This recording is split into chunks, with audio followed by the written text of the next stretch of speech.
네, 수능 이후에 청소년들의 탈선을 막기 위해서 교육당국과 행정기관들이 총력을 펼치고 있습니다. 청소년 정책 주무부서인 여성가족부도 청소년들의 탈선 예방에 발벗고 나섰는데요. 오늘 김희정 여성가족부 장관 직접 모시고 함께 이야기 나눠보겠습니다. 어서 오십시오. 네, 반갑습니다. 네, 수능도 끝이 났는데 네. 우리 여성가족부가 수험생들을 위해서 관련 프로그램 운영하고 있다고 들었습니다. 어떤 프로그램인가요? 네, 사실 시험 공부하면서 예. 수능 끝나면 이것도 해야지 저것도 해야지 합니다만 네. 구체적으로 좀 학교에서는 그동안 공부를 이렇게 탁탁 체계적으로 알려줬는데 끝나고 나서는 좀 아쉬운 점도 있지 않습니까? 예. 그래서 예. 열린 청소년 문화 축제를 시작으로 해서 전국에 저희 국가에서 운영하고 있는 청소년 수련관에서는 뭐 당일치기부터 2박 3일 프로그램까지 예. 진로 체험도 할 수 있고 또 멘토들과의 명사 특강도 들을 수 있고 또 예. 체험 부스도 할 수 있는 이런 프로그램들도 준비를 하고 있습니다. 예. 그리고 또 하나는 의미 있게 시간 보내고 싶은 수험생들을 위해서는 예. 구체적인 봉사활동 프로그램까지 준비를 하고 있습니다. 그래서 예. 공부를 가르쳐도 되고요. 지금 가장 머리에 든 게 또 많지 않습니까? 예. 예. 그리고 또 재능기부 그리고 봉사활동 나가는 것까지 이런 다양한 프로그램을 준비하고 있습니다. 네. 이 프로그램을 적극적으로 활용하면 참 도움이 많이 될 것 같은데 진로 체험 프로그램은 어떤 식으로 진행이 됩니까?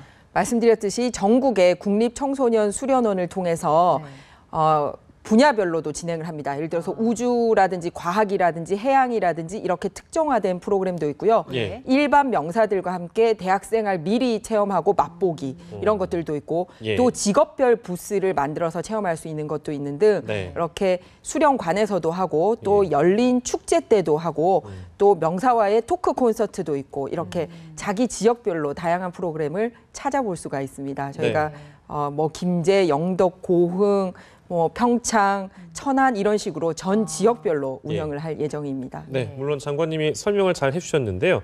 그 자세한 정보 같은 거 혹시 저희가 어디에서 구할 수 네, 있습니까? 그렇습니다. 그냥 내 가까운 지역 그리고 내가 관심 있는 분야를 예. 검색해서 찾아보는 게 가장 좋을 것 같은데요. 예. 이 청소년입니다. 이 청소년. 알파벳 E죠. 네, 알파벳 E하고 네. 청소년 기억하시면 예. 들어가셔서 네.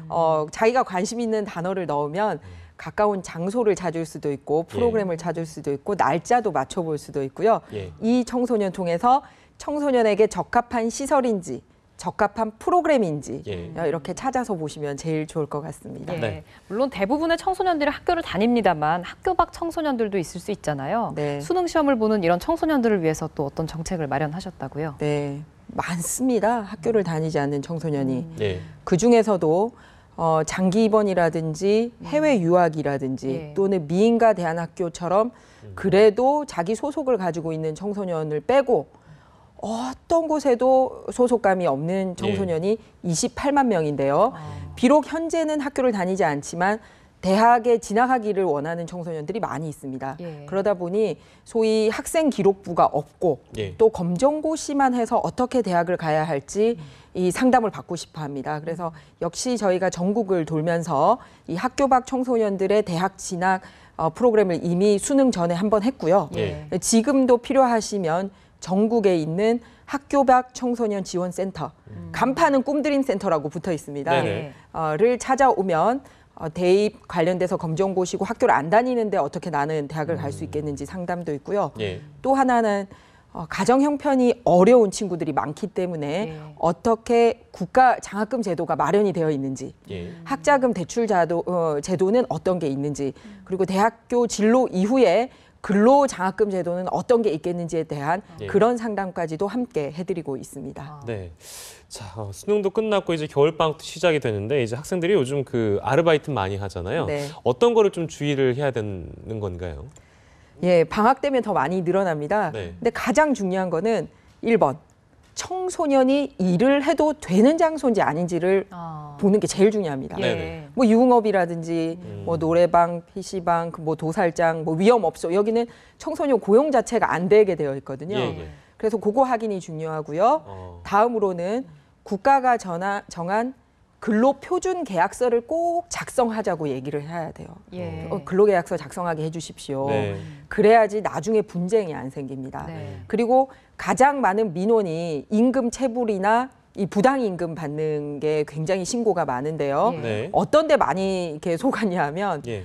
어른은 최저임금이 얼마니까 청소년은 얼마야라고 깎아서 얘기를 하는 사람이 많은 거예요. 아이고. 그런데 실제로 근로기준법상 예. 성인과 청소년의 최저임금은 똑같이 적용을 하고 있습니다. 예. 그러니까 청소년이라고 해서 성인보다 돈을 덜 받거나 하면 되지 않습니다. 네, 그래서 그렇군요. 이런 거를 확인하시면 되고요. 예, 그리고 혹시 문제가 있다. 네. 그럴 경우에는 국번 없이 1388. 네. 이 1388 기억하려면 네. 왜 티네이저가 13부터 네. 시작이잖아요. 네, 그렇죠. 13살. 네. 그래서 13세 이상 팔팔하게 지낼 수 있는 전화번호로 네. 1388 하시고 혹시 전화도 앞사람 때문에 못하겠다. 예. 문자 빠르잖아요, 요즘. 샵 1388로 문자 주시면 예. 또 상담도 가능하고 저희가 해피 워크 매니저라고 현장 중재할 수 있는 담당자가 현장에 나와서 이런 분쟁을 중재해드리고 필요하면 소송까지도 갈 수 있도록 도와주는 일까지 하고 있습니다. 예, 예. 장관님께서 직접 이제 번호도 쉽게 외울 수 있게 알려주셨네요. 1388 이 번호 기억하시면 되고 여기로 혹시 이제 임금을 못 받았을 때도 그렇고 폭언이나 폭행을 당했을 때도 신고가 가능한 그렇습니다. 거겠죠? 청소년 관련 모든 문제는 예. 1388로 연락 주시면 저희가 성의껏 상담하고 해결하도록 하겠습니다. 네. 자, 그리고 다음 주가 이제 성폭력 추방 주간이라고 하는데 일단 성폭력 추방 주간이 뭔지 좀 설명을 부탁드려야겠습니다. 네. 평소에도 요즘 4대학 근절 때문에 성폭력, 가정폭력, 학교폭력, 불량식품 근절하기 위해 노력하지 않습니까? 예. 그런데 평소에도 성폭력 문제 심각하게 느끼지만 잊고 살 수가 있어서 이제 11월 마지막 주부터 해서 성폭력 추방 주간에 성폭력 문제가 뭐가 잘못됐고 어떤 해결책이 필요하고 무슨 정책이 필요한지 이제 심포지엄도 열고요. 예. 그리고 이런 일을 하시는 모든 국민들이 나와서 이런 환기를 시키는 캠페인도 합니다. 그리고 또 하나는 국민들에게 알려드리고 싶은 게 대개 어린 자녀를 기르고 있는 대개는 여성가족부 장관 명의로 근처에 사는 성폭력 범죄자 신상을 보내드리고 있습니다. 저희가. 예. 그런데 딱 자기 집 근처 거는 알 수 있지만 또 친척 집에 가거나 어디 멀리 가거나 하면 그 동네 정보를 모르는 경우가 있습니다. 예. 저희가 그래서 이번에 앱을 만들었거든요. 예. 성범죄자 알림 2라고 예. 뭐 사진이나 어디 살고 있는지 정확하게 실려 있어서 예. 옆집 사람일 수도 있는 거고, 어. 네, 그러잖아요. 그래서 그렇게 주의를 환기시키는 것까지 예. 알려드리고 이런 것들을 이 캠페인 주간 통해서 하고 있습니다. 예, 네. 이 앱도 알고 계시면 참 좋겠네요. 예. 그리고 우월적 지위를 이용한 성폭력 근절 대책을 수립하셨다고 들었습니다. 이건 네. 구체적으로 어떤 건가요? 뭐냐면 이제 폭력이 일어나는 것 중에서 폭력이 일어나는 것도 상당히 문제지만 예. 또 은폐될 가능성이 높은 조직이 어떠냐면 이게 상하 간의 지위가 명확한 조직일수록 더 그런 가능성이 높아집니다. 예를 들어서 아주 뭐 소수긴 하지만 믿고 있었던 교사가 예를 들어서 보호를 하지 않고 오히려 예. 폭력을 한다라든지 군대처럼 이렇게 상하 관계가 분명하라든지 이런 사고가 올해 조금 있었거든요. 예. 그래서 이 부분과 관련된 국가법을 개정을 했는데요. 뭐냐면 벌금형만 받아도 그러니까 약간 벌금형은 이제 징역형하고는 달리 네. 약간 범죄 중에서도 이제 조금 양형이 약하다 하더라도 예. 아예 공무원이나 선생님이나 될 수 있는 자격 자체를 박탈하는 그리고 현재의 지위 고하를 막론하고 예. 역시 벌금형만 받아도 해임 파면 등 중징계할 수 있도록 한 거고요. 예. 관련 법을 지금 현재 국회 개정 추진 중에 있습니다. 네. 네. 자, 그리고 여성가족부가 내년에 군대 내 성폭력 실태 조사를 최초로 네. 실시한다고 들었습니다. 네. 네.